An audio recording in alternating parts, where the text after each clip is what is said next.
Nigeria is fighting terrorists with bullets. But there's another war Nigeria keeps losing, the money war, because terrorists don't run on ideology alone. They run on cash, routes, and hidden networks. And until that money is disrupted, the violence keeps coming back. Here's what makes this story scary.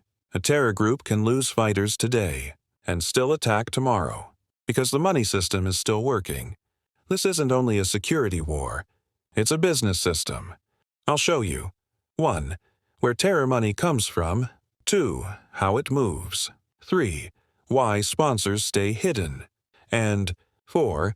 What would actually break the system. Let me make it simple. Because if you can't pay fighters, you can't buy weapons, you can't move supplies, and you can't keep a war going. So the real question is not only who attacks, it's who pays. First problem. Proof. Naming a financier publicly is easy. Proving it in court is hard. A lot of security information is intelligence. But court needs evidence that can be tested openly. That gap between intelligence and court proof is where many big cases die. Second problem, witnesses. In terror cases, witnesses fear revenge. Sometimes a case collapses because a key witness disappears or refuses to testify. And without witnesses, money men stay in the shadows. Now listen to this. Nigeria's Attorney General said the government secured 860 convictions in terrorism cases between 2017 and 2025, and also recorded 891 discharges in that same period. That sounds like a lot of action, but it also raises a hard question. If hundreds were tried, why do the big funders still feel hidden? Terror groups don't depend on one source of money. They build many pipelines.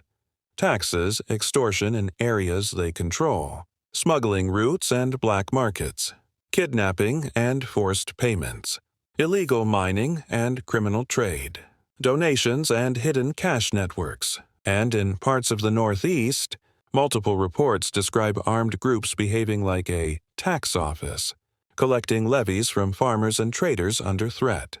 Pattern interrupt. This is why bullets don't finish the problem.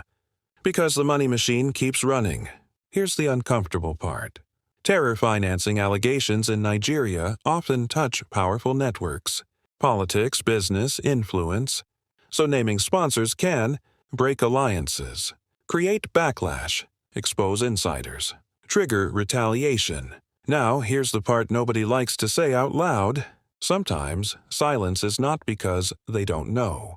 It's because the cost of naming names can be huge. Terror money also crosses borders. That's why international cooperation matters. For example, the U.S. Treasury has sanctioned individuals connected to Boko Haram financing, including several Nigerians, to disrupt support networks. And global watchdogs warn that terrorist financing keeps evolving, pushing countries to improve detection, investigation, and disruption.